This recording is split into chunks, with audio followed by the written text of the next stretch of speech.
But greed makes fools out of empires. They came in silence, cloaked in black light and arrogance. The Turvac's dominion, lords of 3 spiral arms, conquerors of over 1,000 species, had watched from afar for centuries. They saw Earth as primitive, loud, disorganized, but most of all, alone. They thought that meant weak. What they didn't know was that Earth wasn't isolated out of weakness. It was a warning, a galactic quarantine. The Turvacs breached it anyway. Their first contact wasn't a message or diplomacy. It was the sky splitting over Tokyo, Washington, Moscow. Ships like cities, bristling with weapons that could erase continents, hung over the world. They sent one message to Earth's leaders. You belong to us now. And in the quiet that followed, they waited for Earth to bow. But Earth didn't bow. It bled. The first week was chaos. Entire cities wiped out. Militaries crumbled under weapons they couldn't understand. Satellites blinked out like dying stars. Billions died before anyone could even fight back. But humanity, for all its flaws, had one thing the Turvacs hadn't counted on. Rage. Real, raw, unfiltered rage. The kind that burns deeper than survival. The kind that grows from graves, from the sight of children buried under rubble, from the last cries of a mother shielding her newborn with her body. In the mountains of Afghanistan, in the frozen forests of Siberia, in the deep bunkers under Nevada, survivors started to gather. Soldiers, scientists, hackers, outlaws, men with nothing left to lose. The world's governments were shattered, but humans didn't need orders to fight back. Among them was Grant Keller, former Navy SEAL, dishonorably discharged for insubordination, now leader of a rogue resistance cell known as Black Dust. He'd lost his wife in the first strike. She'd died trying to help people flee from the wreckage of a collapsing hospital in Chicago. The Turvacs didn't even target the building. It just happened to be in the way. And that was all it took to light something deep in him. They had taken everything from him. Now he was going to make them choke on it. "Don't aim for their ships," Grant said, his voice low and cold as he briefed the team in the underground bunker outside Prague. "Aim for their pride." They weren't going to fight the Turvacs like soldiers. They were going to fight like humans. Dirty, unpredictable, relentless. Grant's team hijacked one of the fallen Turvac's drones and reprogrammed it using ancient analog tech, stuff the aliens never bothered to shield against because they thought it was obsolete. That was their first mistake. The second was underestimating just how creative humans could be when cornered. Black Dust's first strike wasn't flashy. It was surgical. They didn't blow up a ship. They infected one of the Turvac's generals with a synthetic virus coated with nanites that recorded everything he saw. Then they sent the data live to every remaining human broadcast station. For the first time, humanity saw the truth of their enemy. Not gods, not invincible. Just arrogant murderers who thought they could break the oldest rule in the galaxy and walk away. But the real shock wasn't for humans. It was for the rest of the galaxy. Because once the footage went out, something strange happened. Other species, silent watchers of Earth, began to stir.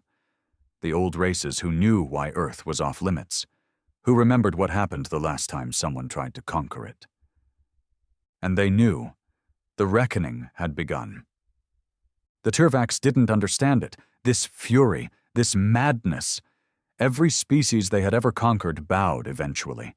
Some resisted at first, yes, but it was always a matter of time. Resistance burned out, spirits broke, cultures assimilated. But Earth? Earth was different. It didn't break. It grew teeth. The death toll rose daily, but so did the attacks. Not from organized militaries, those were long gone, but from people who refused to stay dead.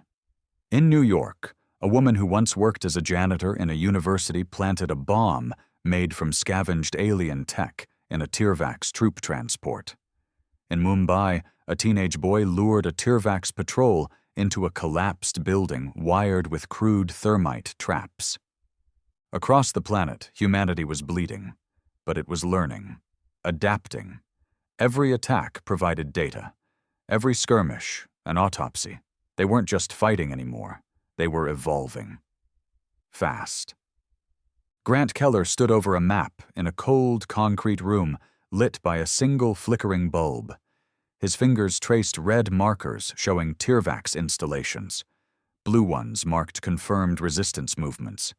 The map was getting redder. But that didn't scare him. What scared him was the silence. They'd been too quiet. "Grant," a voice broke the quiet.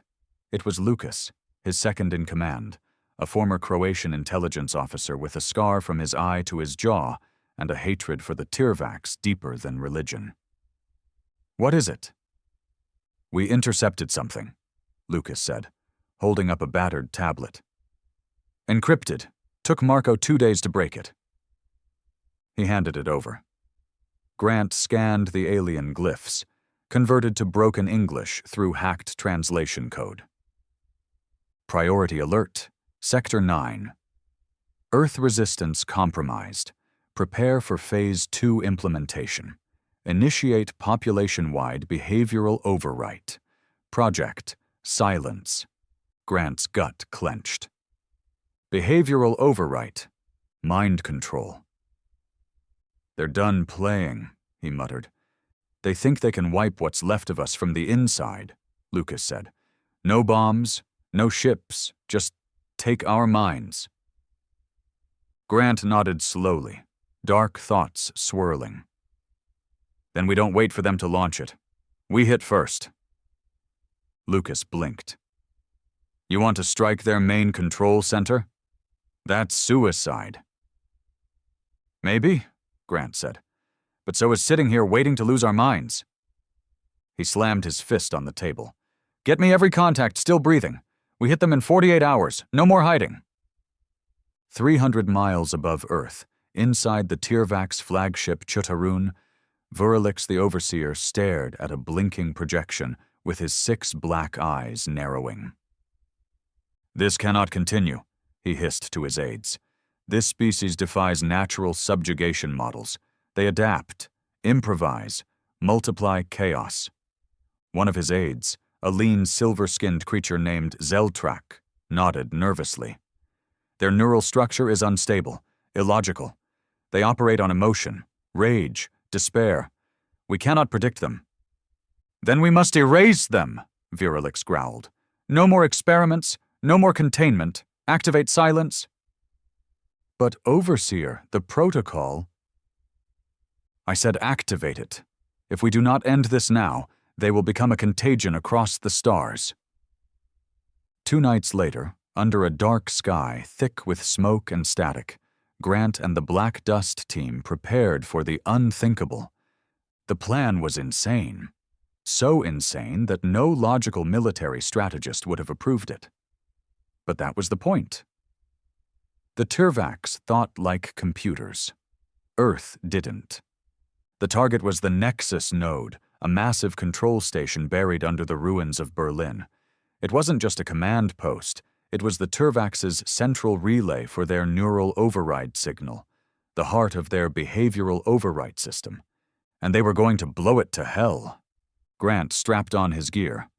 Worn armor, a pulse rifle retrofitted with a human battery pack, and a dog tag that no longer held meaning. Around him, others prepped in silence. No speeches, no goodbyes. They all knew the odds. At the rendezvous point, 4 resistance cells merged. Men and women from different nations, backgrounds, even former enemies. None of that mattered now. They were all just human. Lucas handed Grant a detonator. 12 kilos of home-brewed antimatter, enough to turn the Nexus into dust. "Only if we make it inside," Grant replied. "We will. One way or another." The assault began at dawn. It was carnage. The Turvacs had fortified the ruins of Berlin into a mechanical jungle. Towers bristled with weapon arrays. Drones swarmed like angry bees. The first wave was torn apart before they even reached the outer wall. But Grant didn't stop. He kept pushing, ducking behind debris, laying suppressive fire while others advanced. It wasn't a coordinated attack. It was a frenzy. Humans charging through fire and death like madmen. And that madness was their edge. Because the Turvacs didn't understand suicide charges. They didn't understand risking everything for a chance, just a chance, at revenge. Grant lost 20 men at the gates, another 40 inside the first corridor, but they reached the core. Bloodied, burned, barely breathing, Grant and Lucas stood in front of the Nexus mainframe, a spire of glowing crystal surrounded by a field of humming plasma. Grant collapsed to one knee. His vision swam. Lucas was holding his side, blood gushing between his fingers. "No time," Lucas gasped. "Do it." Grant looked down at the detonator. His thumb hovered over the switch. And then a voice, calm, mechanical, and inhuman, echoed in his head. "You are irrational, emotional. This world will die screaming." Grant spat blood. "You're damn right we are." He pressed the switch. The explosion wasn't like anything the world had ever seen. It was colorless, silent, pure. A ripple of light burst from the center of Berlin, erasing everything in its path. The Nexus vanished. The override signal went dead. Across the world, Turvac's drones dropped from the sky. Their ships faltered. The network collapsed. And in the ruins, surrounded by fire and smoke, Grant Keller opened his eyes. He was still alive. Barely. Lucas wasn't. His body lay beside the crater, face peaceful in death. But they'd done it. They'd struck back. The message spread like wildfire. They destroyed the Nexus. Earth fought back. The humans survived. On distant worlds, species who had cowered in silence for centuries watched Earth's defiance with wide eyes. They remembered the old stories, tales of Earth's violent past, its wars, its wrath. The rule had always been clear: never provoke them. The Turvacs broke that rule. And now, the whole galaxy was watching. Grant lay in a field hospital built inside a bombed-out museum in Krakow. His body was shattered, ribs broken, burns across half his skin, but his mind was intact, and he was awake. "You did it," whispered a nurse as she adjusted his IV. Grant didn't reply. He stared at the ceiling, thinking of Lucas, of his wife, of everyone who didn't make it. Victory didn't taste sweet. It tasted like ash. But he didn't cry. There was no time for mourning. Because deep in space, in hidden corners of the galaxy, other powers were stirring. The Turvacs weren't alone in watching Earth. And now that the rule had been broken, others were coming. Some to help, most to hunt. Humanity had revealed itself. The question now was, what would it become? The scars of Berlin hadn't even cooled when the next wave came, not from the Turvacs, but from the shadows they'd stirred. The galaxy was vast, and Earth's defiance had been like blood in the water. Predators smelled it. They didn't arrive with fanfare, no glowing ships in the sky this time.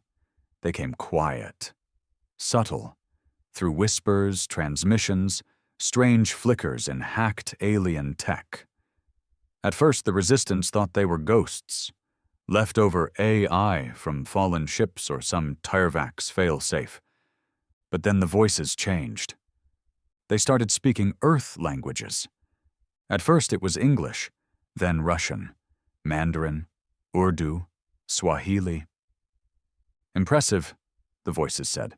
"Painfully inefficient, but effective. You fight like animals, and animals can be trained."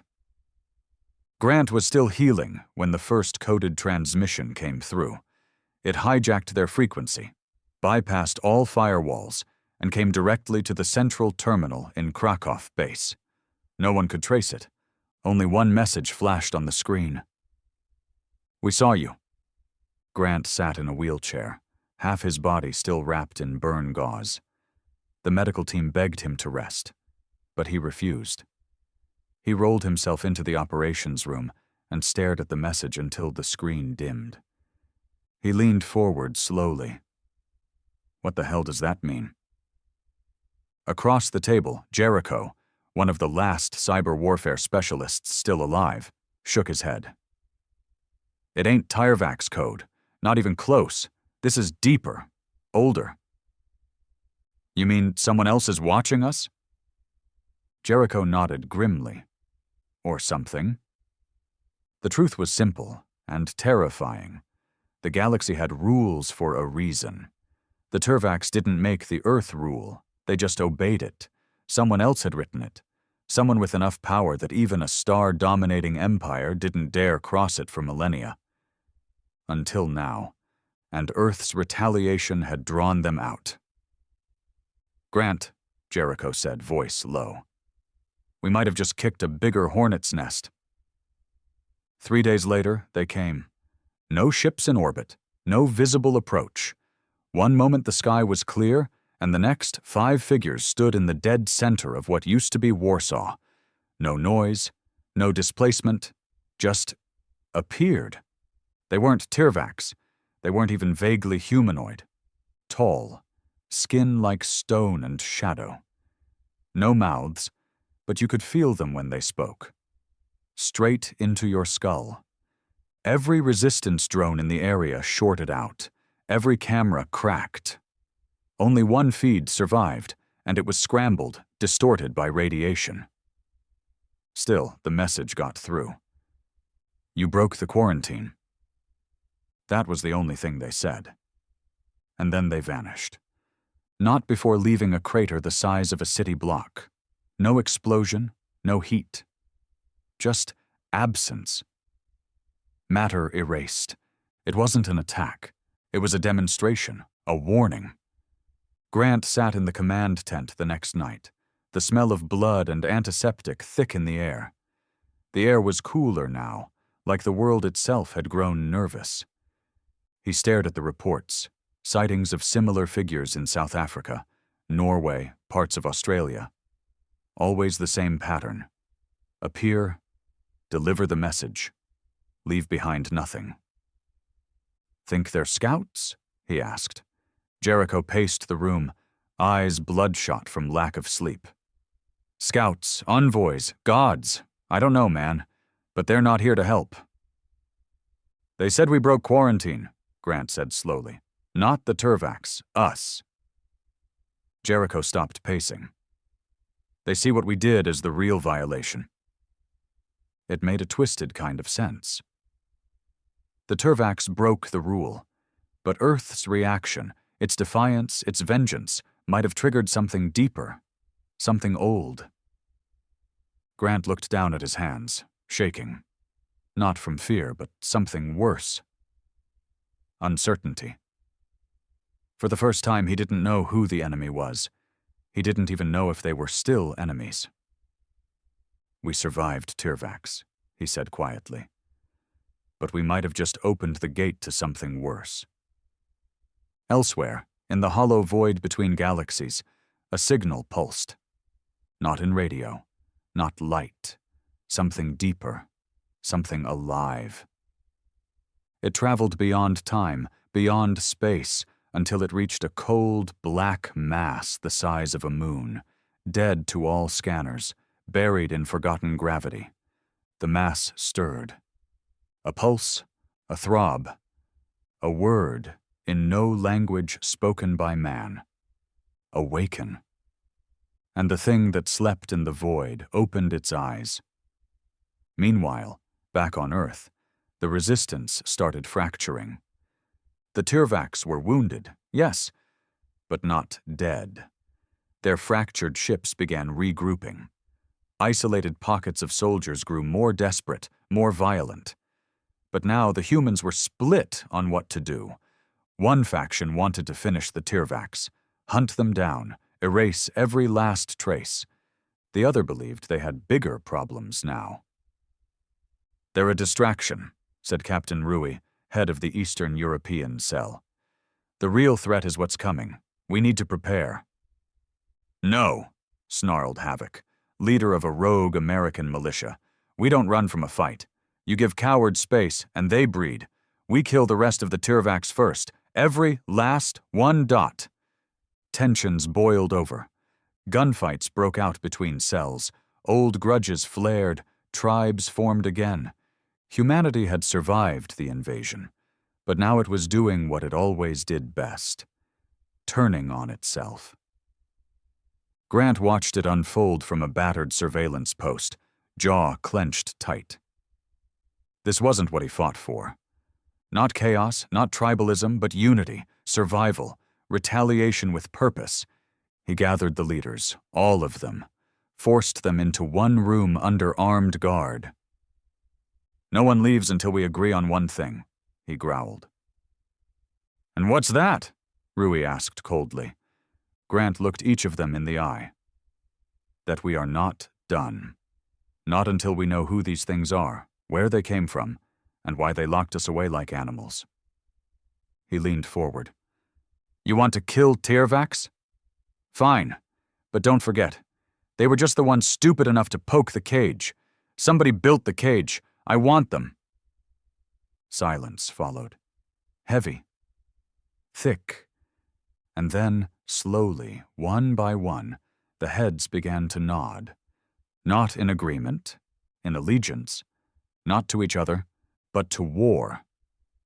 Grant stood in the ruined spire of what used to be Geneva, staring up at the stars.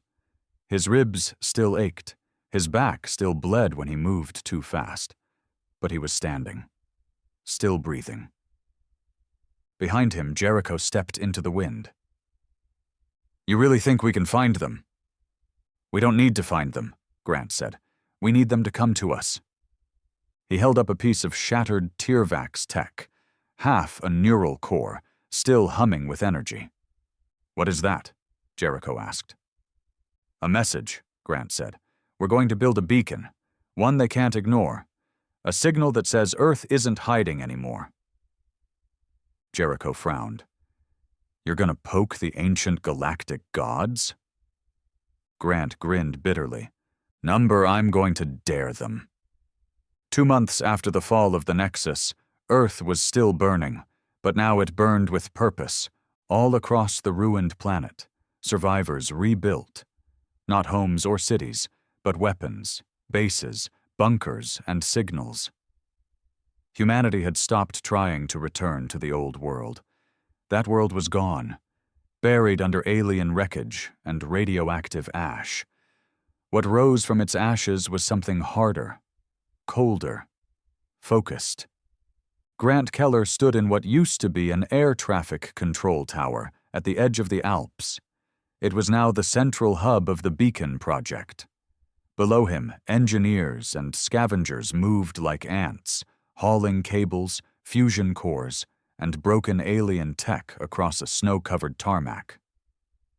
At the center of it all was the beacon, a 200-foot spike built from shattered Turvacs relay towers, human satellite components, and tech stolen from the dead. It pulsed slowly, like a heart. It wasn't just a transmitter, it was a challenge, and Grant meant every beat of it. "You really think they'll respond?" Jericho asked from behind him, bundled in a worn leather coat, a rifle strapped to his back. "Oh, they'll hear it," Grant said, "and if they have any pride, they'll come." Jericho exhaled a slow breath, watching his own fog. "They might not come to talk."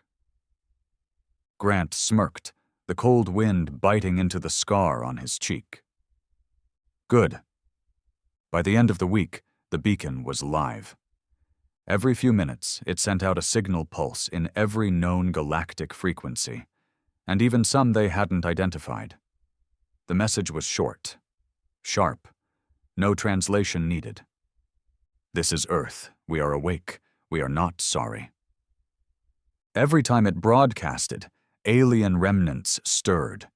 Scavenged tech reacted violently. Some exploded, some melted, some screamed. But Grant didn't stop it. He increased the range. If they wanted a fight, they'd get one. And someone was listening. Deep beneath the Pacific Ocean, where the Turvacs had once placed a forgotten research outpost, something stirred. Hidden inside a dead base was a dormant relay, centuries old, built with alien alloys not even the Turvacs had dared tamper with. It had gone silent long before Earth's invasion. But the beacon woke it. The signal hit that node like a hammer to glass, and from it came a return pulse. It wasn't a message. It was a lock-on. 2 days later, Earth's sky split, not with ships, not with light, but with sound. A low hum rolled across the planet like thunder, shaking every mountain, every building, every bone. Animals fled. Oceans rippled unnaturally. Power grids failed. Then silence. And then they came. This time there were no ships, no visible force. But suddenly, all resistance bases reported the same thing. Black monoliths, 10 meters high, smooth, floating 2 feet off the ground. Dozens of them scattered across the planet, hovering in forests, deserts, cities, ruins. No one saw them arrive. No one could touch them. No one could destroy them. And each one emitted a low-frequency hum that messed with electronics, communication, even human dreams. Within a day, people started reporting visions, strange dreams of other planets, of endless wars, of stars dying. Some woke up screaming. Others didn't wake up at all. Jericho stared at one of the monoliths from behind a scorched transport truck outside Munich. His hands trembled. This isn't invasion, it's study. Grant stood beside him, jaw tight. They're watching. Measuring. Measuring what? Fear, Grant said. Limits, intent, whether we're worth finishing off or joining. Jericho turned to him. Joining? Grant didn't look away from the monolith. You don't write a law like the Earth rule unless you're scared of something. Maybe it wasn't to protect them from us. Maybe it was to protect us from what we might become. By week 2, things got worse. The monoliths started to respond. They didn't speak, but they began affecting matter around them. Gravity changed, water moved sideways. Time seemed to skip for people nearby. Some claimed to lose hours just standing near them. Others aged rapidly. In Cairo, an entire building melted like wax while a monolith floated nearby. No heat, no warning, just collapse. In Brazil, 3 resistance fighters simply vanished mid-conversation, gone, no remains, no trace. Their rifles were left behind, standing upright. In Alaska, 1 monolith split open for exactly 13 seconds, revealing a blinding void inside. A soldier tried to film it. He went blind instantly. The footage? Corrupted, like the data didn't want to exist. Panic spread across the resistance. Some wanted to destroy the monoliths. Others wanted to pray to them. Grant wanted answers. He ordered one of the monoliths surrounded. They built a camp around it, filled with sensors, drones, and a rotating team of observers. He stayed there every night, staring at it, waiting. "Talk to me," he muttered. "You came all this way. Do something." And then, on the 12th night, it did. The monolith pulsed. Bright. Fast. And from it came a voice, not audible, but inside his mind. "You are persistent." Grant sat up straight. Sweat trickled down his spine. "Who are you?" he whispered. "We are the Watchers, the Rememberers, the Authors." Why are you here? Because you refuse to be forgotten. Grant clenched his fists. What do you want from us? A pause. Then the voice returned, colder. We wanted you contained. You chose otherwise. Grant's heart pounded. You put a rule around Earth. Why? What are you afraid of? Silence again. And then the answer came, soft as death. Your story is always the same. Suffering, to survival, to slaughter. We tried to stop it, but the cage is broken now. The monolith went dark, and Grant understood. They weren't scared of humans. They were scared of what humans might become when pushed too far, of what vengeance forged in extinction might look like, of a species that didn't want peace, but justice soaked in blood and loss. The next morning, Grant gathered every resistance leader again. Forget the Turvacs, he said. They're not the target anymore. Rui frowned. You want us to declare war on what? Ancient gods? No, Grant said. I want us to become the reason they wrote that damn rule in the first place. He paced the room. They want us afraid, quiet, ashamed of what we did, of how we fought, but we're not going back into a cage, not again. He stopped. We build, we learn, we adapt, and if they come for us again, he leaned in. We make them regret ever looking this way. It was no longer about survival. It was now about declaration. Earth had been the caged animal, cornered and observed. The Turvacs had been the fool who opened the gate. And the Watchers, the architects of that invisible prison, had returned only to find the beast wasn't wounded or limping. It was evolving. And now it was staring back. The Beacon Project had become more than a transmission hub. It had turned into the heart of Earth's rising civilization. Around it, the remains of NATO, Chinese High Command, and hundreds of rogue militias merged into a singular force, one not defined by flags, but by purpose. They called it the Iron Band. It wasn't an army.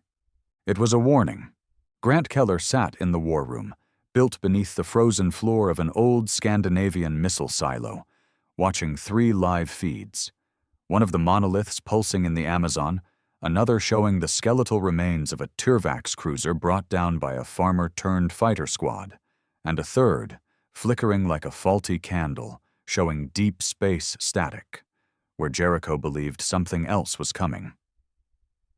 We've got movement again, Jericho said, his voice low, tapping on a grimy touchpad. Multiple energy signatures from outside the system. We think ships, big ones, but not Turvacs. Grant didn't flinch. He'd been expecting it. How long? Could be days, could be minutes. Depends how they bend. Grant nodded slowly. Get the anti-orbit guns online. Jericho blinked. You think we can stop them? No, Grant said, but we can make them bleed. The Iron Band didn't sit idle. They reverse-engineered every scrap of Turvac's tech, mixing it with human brutality. EMP grenades made from alien reactors, rail cannons fused with repurposed naval artillery, neural scramblers built by madmen in old psychiatric wards. The most terrifying weapon came from a mistake. One of the Watcher monoliths had pulsed too close to a captured Turvac's prisoner. The creature screamed and twisted, then liquefied. Not from pain, from fear.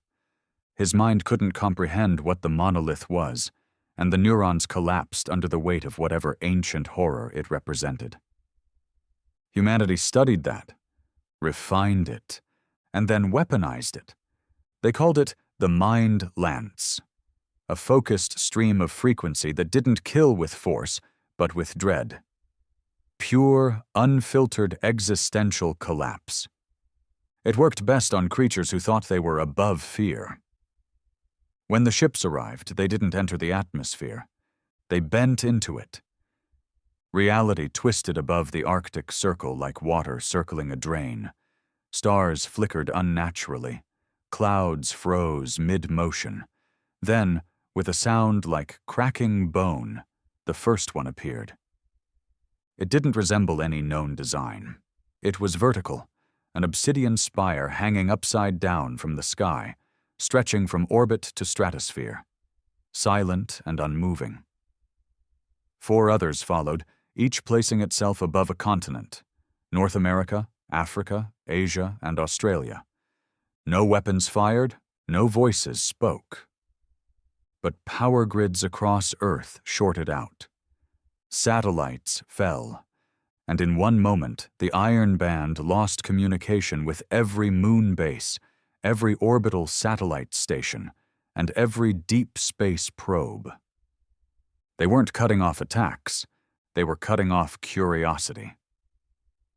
Grant stood in the control room, arms crossed, watching the strange spires flicker. "They're not killing us," he muttered. "They're watching what we'll do next." Jericho stood beside him, visibly shaken. "Or measuring how much we've changed." Grant turned to the team. "Get me a strike team. We're taking one of them down." Everyone froze. "Sir," Rui said cautiously, "those things aren't built like ships. They're more like entities." Grant didn't blink. "Entities bleed too. We're done being studied." The plan was insane. But then again, most of humanity's victories had started as insane ideas. A stealth team of 12 hand-picked soldiers, half of them former Black Ops, the other half suicidal genius engineers, boarded a high-altitude transport outfitted with a jury-rigged hybrid propulsion system powered by a Turvac's core. Their target, the African Spire. The moment they approached it, everything shut down. Electronics, communication, heart monitors. Even thought seemed slower. One of the pilots went brain-dead mid-sentence. But the ship kept drifting, carried by momentum and rage. They made impact with the side of the spire, using a physical grappling system no one had used since the early 21st century. They climbed, not knowing if they'd even make it out again.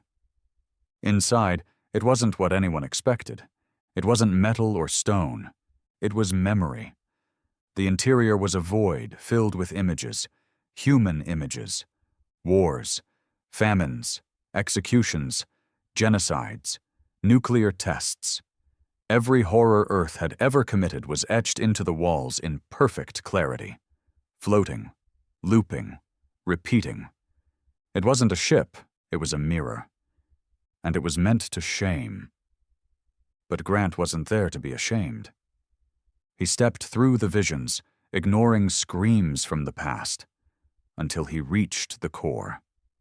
A pulsating orb surrounded by something that looked disturbingly like human bones. Without hesitation, he plunged a mind lance into it. The scream that erupted wasn't sound, it was gravity. Everything shook. Reality buckled. And for the first time since the spires arrived, the world saw one of them fall. It didn't explode, it evaporated, leaving only a smear in the sky and a silence that felt like held breath. The Watchers responded. Every remaining spire pulsed violently. Monoliths worldwide cracked. The planet groaned. And then, for the first time, a transmission came through. Not in code, not in glyphs, but in English. You were warned. The cage was mercy. Mercy is over. Every man in the room went cold. But Grant just smiled grimly. They're angry. Jericho looked at him like he was insane. Yeah, and? Grant leaned in. Anger means they're not gods. He turned to the room. Tell every cell on Earth. Prepare for war. Not against Watchers, not against invaders, not against tyrants. He raised his voice. against the ones who tried to decide what we could be. It wasn't just a war anymore. It was evolution. The Watchers had finally spoken, and with those 4 bitter words, "Mercy is over," they declared open war. But Earth didn't tremble. Earth sharpened its teeth. The fall of the African spire became more than just a strike. It was a symbol. Across the ravaged planet, people watched grainy footage of the sky tearing open, of reality bending, and of that towering godlike vessel disintegrating from a human-made weapon. Hope was no longer some luxury whispered about in basements and prayer circles. Hope had been weaponized, and Grant Keller, scarred and half-limping, had become its unwilling prophet. He stood now before the Iron Band's largest war council, gathered in the underground remains of Reykjavik's old geothermal grid, one of the few places the spire pulses hadn't reached. The table was cluttered with maps, alien scraps, hand-drawn symbols, and blood-stained folders.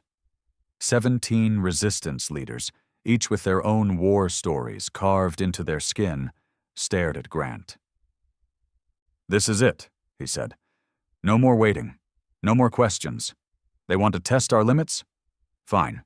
Let's show them how far we're willing to go." He tapped on the battered table. "We hit all 4 spires. Same day, same hour, coordinated strikes, and when they scream, when they bleed, we keep going." Captain Rui grunted. "You're planning to pick a fight with creatures that built reality-bending prisons?" "They built prisons because they're afraid of what we might be without them."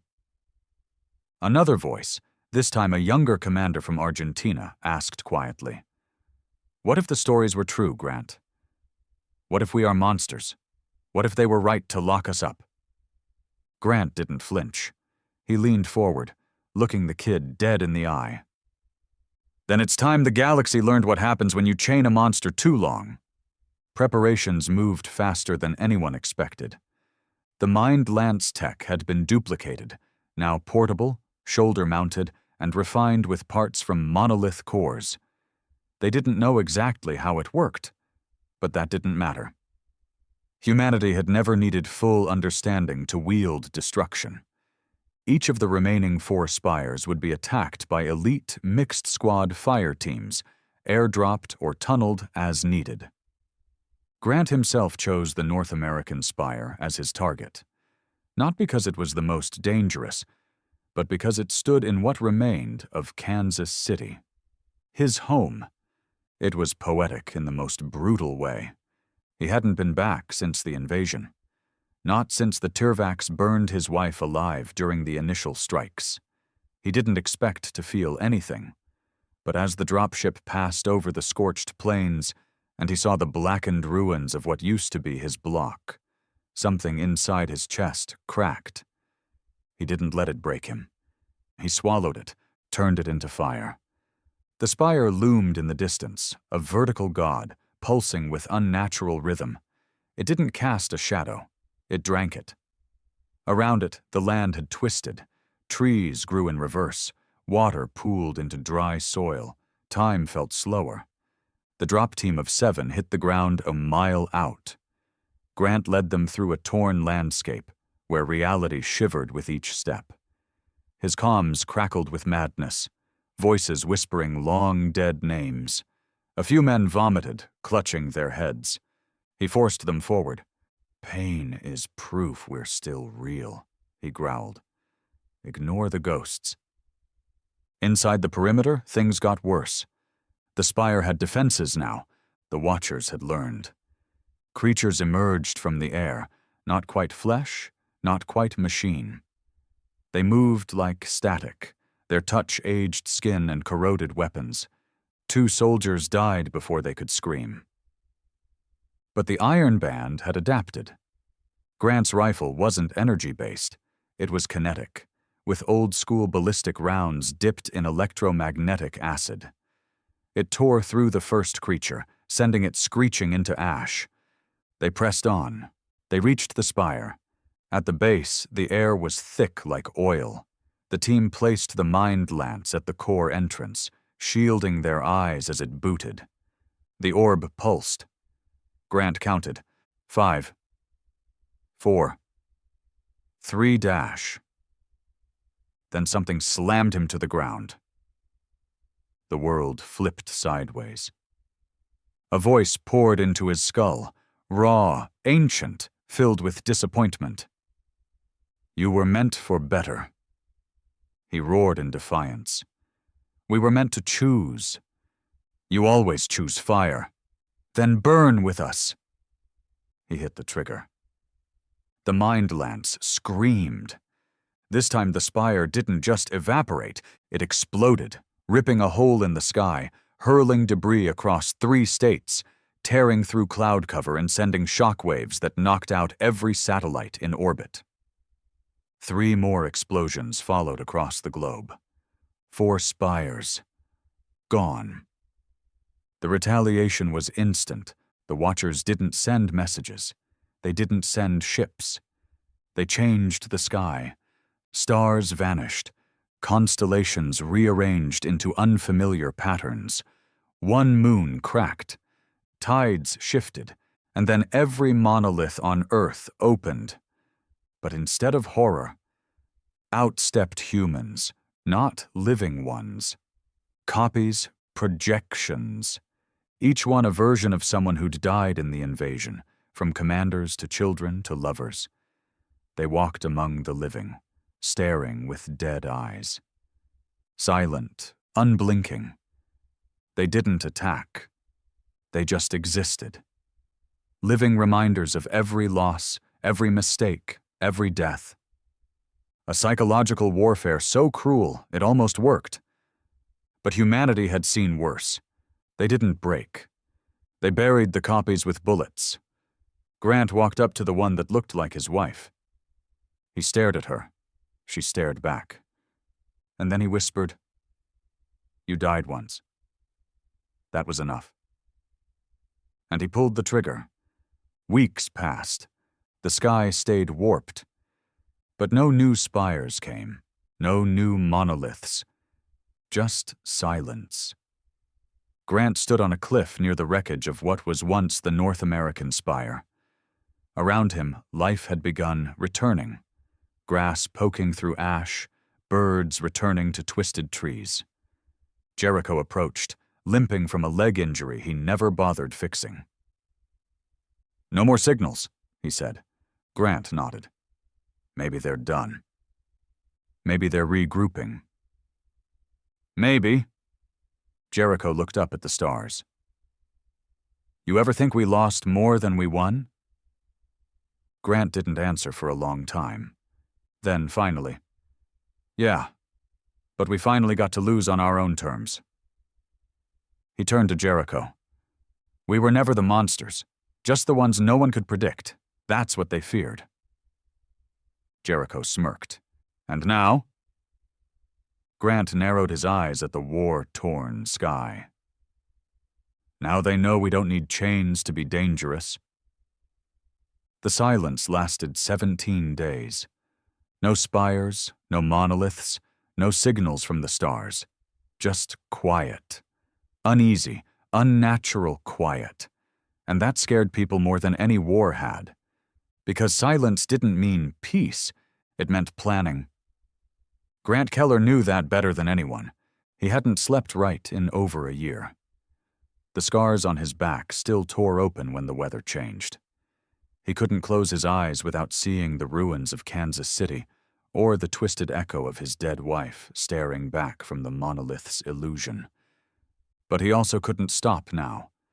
They had crossed a line, and lines, once crossed, meant war. We're not waiting this time, he said, standing before a new war council in what used to be an undersea Russian command bunker. We're done reacting. Jericho was there, leg braced with salvaged alien tech. So was Rui, wrapped in fresh bandages from a failed monolith scavenging run. Across the room were leaders from 30 different global cells. Most had killed more in the last year than in their entire lifetimes. Grant tapped the table. A crude 3D projection lit up. A star map. It showed the solar system and beyond. One red dot blinked just outside the Oort cloud. "This," Grant said, "is where the last signal originated. We believe it's them, or at least part of them."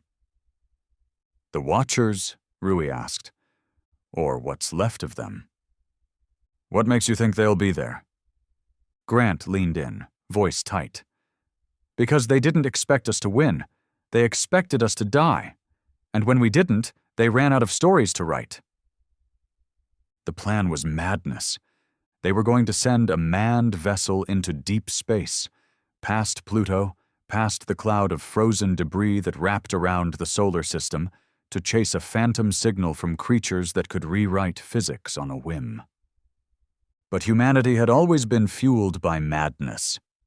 Project Titanfall wasn't built in a government lab. It was cobbled together from fallen Turvac's hulls, scrapped monolith shards, and retrofitted Earth tech. The engines were unstable, the shielding untested, the weaponry largely theoretical. And Grant Keller volunteered to pilot it. Jericho tried to talk him out of it. "You're not trained for deep space," he argued. "You're a ground fighter, a killer, not a damn astronaut." Grant just smirked. "Good. If I find them, I won't need to talk." "You could die out there." "I've been dead since Chicago." Jericho sighed, defeated. "Then take this." He handed Grant a small device, no larger than a pack of smokes. "It's the last Mind Lance prototype. Short range, one use, but it cuts deeper. Emotionally reactive tech. The angrier you are, the harder it hits." Grant raised an eyebrow. "Sounds unstable." "Like you." The launch happened in secret. No crowds, no fanfare, just one man and a vengeance-fueled coffin ripping through the sky. As Titanfall left the atmosphere, Earth turned slowly beneath it, a bruised, battered world that had finally bitten back. The journey was measured not in miles, but in silence. Alone in the cockpit, Grant drifted in and out of half-sleep, dreaming of fire and broken cities, of spires exploding and blood on his hands. He didn't regret it. He just wanted it to mean something. Day 22, the proximity alarm triggered. He wasn't near a planet, or an asteroid. He was near it. The thing. It wasn't a ship. It was more like a cathedral, floating in the void, larger than any known vessel, covered in layers of design so alien it made the Turvacs look primitive, symbols etched into living metal, a central tower that pulsed like a heartbeat. Grant's breath slowed. He gripped the manual controls, guiding Titanfall toward it. No defense systems fired, no warnings, just invitation. He docked. The airlock groaned open, and for the first time in the war, Grant Keller stepped into the mind of his enemy. The inside was worse than any battlefield. It was a museum of nightmares. Frozen images from across time lined the walls, scenes of human savagery, the Spanish Inquisition, Rwanda, the trenches of World War I, Nagasaki, Chicago. Each one perfectly preserved in shimmering crystal, rotating in the dark. They weren't here to mock him. They were here to remind him, this is who you are. He walked past them in silence until he reached the core. It was a chamber suspended in black nothing, and at its center, a figure, humanoid, faceless, wearing a cloak made of shifting stars. "You came," it said. No sound, just thought, direct and absolute. "I'm not here for conversation," Grant replied. "No," the figure said. "You're here to end the story." Grant raised the mind lance. The figure didn't move. "Before you strike," it said, "understand what we tried to do. We were not your enemy. We were your caretakers." "You locked us away," Grant snarled. "We protected the galaxy from your disease." "We were never the disease," Grant said, voice rising. "We were the cure, the one thing no one could control. You didn't fear our violence. You feared our freedom." The figure stood still. "Then, you're right." That stopped Grant cold. What?" "You were the chaos, the variable, the anomaly in every equation. We tried to write you out of history, but you rewrote the pen." The chamber shook. "All of this was meant to contain you. But now, we offer you a choice." A portal opened beside the figure. Inside was Earth, not broken, not ruined, but whole, clean, as if the war never happened. "You can return," the figure said. "Live, rebuild, forget." Grant stared at the portal, and then at the figure. "No." He stepped forward. "Humanity doesn't want mercy." He pressed the mind lance against the core. "We want memory." He activated it. The explosion wasn't visible. It wasn't even physical. It was existential. A collapse of belief. The cathedral cracked. The Watcher screamed, not in sound, but in presence. And Grant smiled as it all fell away. Back on Earth, telescopes caught it, a flicker of impossible light far beyond Pluto. And then silence. But not fear. This time, silence meant freedom. The sky hadn't changed, even after everything, after the Turvac's invasion, after the Monoliths, after the destruction of the Watcher's last sanctuary in the void. The stars still hung over Earth, like indifferent witnesses. But humanity had changed. Forever. There were no parades, no celebrations, no victories painted on banners. But people had started breathing again. Children were being born into a world where the air didn't taste like ash. Farmers were tilling radioactive soil with broken drones, growing bitter vegetables that somehow refused to die. Lovers kissed in bunkers without watching the sky every 10 seconds. And in that quiet resurgence, the most dangerous thing of all was returning. Hope. It wasn't flashy or naive. It was scarred, suspicious, armed to the teeth. But it was real. The Iron Band didn't dissolve after the war. It evolved. The leadership structure flattened. No presidents, no dictators, no high commands. Just nodes, independent, autonomous groups connected by oath and mission. The mission was simple. Never again. Never again would humanity be observed like ants. Never again would it bow. Never again would anyone from the stars decide what Earth should be. The planet was still ruined in many places, oceans poisoned, skies bruised. The scars of the Watcher's manipulation still ran deep in the weather, the biology, even the tectonic plates. But the human spirit?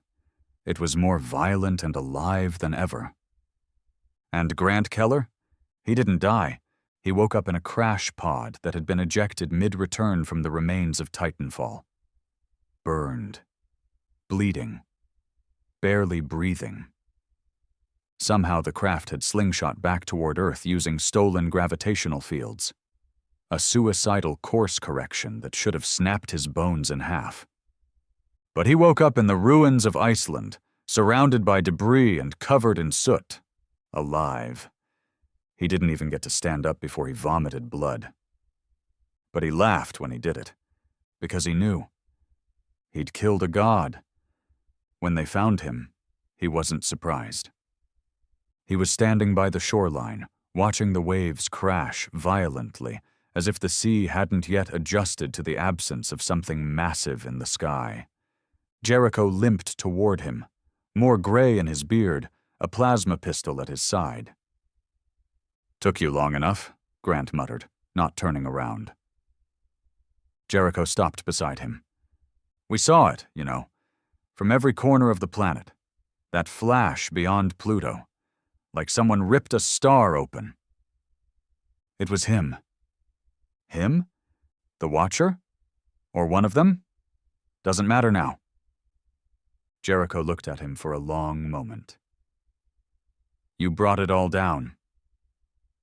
I didn't do it alone. Jericho nodded. Still, you ended the story they tried to write. Grant chuckled. Number I just tore out the last chapter. Now we get to write the rest. They stood in silence. Then Jericho spoke. You ready to come home? This is home. Grant picked up a stone and skipped it across the gray tide. It's ugly, burned, twisted, but it's ours. Jericho looked up at the war-torn sky. What if someone else comes? They will, Grant said. Eventually. What do we do then? Grant's lips curled. We show them what happens when they forget the oldest rule. That rule no longer existed, of course. There was no more galactic law keeping Earth in quarantine, no hidden Watcher councils maintaining balance. The rule had been broken, shattered, drowned in blood and memory. But Earth had written a new one in its place. If you touch us, be ready to burn. The message pulsed from the rebuilt beacon every hour, every day, on every known frequency. Ships that passed through Sol system now veered off course. Planets that once whispered about humanity in fear now spoke in reverence, or silence. And beyond the rim of the galaxy, in empires that hadn't even seen war in 1,000 years, they began to prepare. Not to invade, but to defend. Because Earth had proved something they couldn't ignore. Humans weren't just survivors. They were the reaction. They weren't just free, they were the punishment. And the next time someone broke the new rule, there would be no Watchers left to protect them. Only the Iron Band, only the beacons, only the memory of a broken world that learned how to destroy gods. Grant returned to his old bunker in Northern Europe, not to lead, not to fight, but to teach. The next generation came in battered boots, with questions burning behind dirt-smudged faces. He told them everything, not to make them afraid, but to make them ready. The galaxy doesn't owe you peace, he said once to a room full of half-trained rebels. It doesn't care what you lost. It only respects fire. So become fire. One of the students, a girl no older than 15, asked, What if we turn into monsters? Grant's eyes were tired, but sharp. Then let the monsters out there learn how we made peace with ours. Years later, the skies stayed quiet, but Earth never did. It built, it spread, it climbed again towards the stars. Not to explore, to watch. Because if the galaxy had taught Earth one thing, it was this. No one would ever come to save them, so they became their own gods. And gods don't beg, they warn.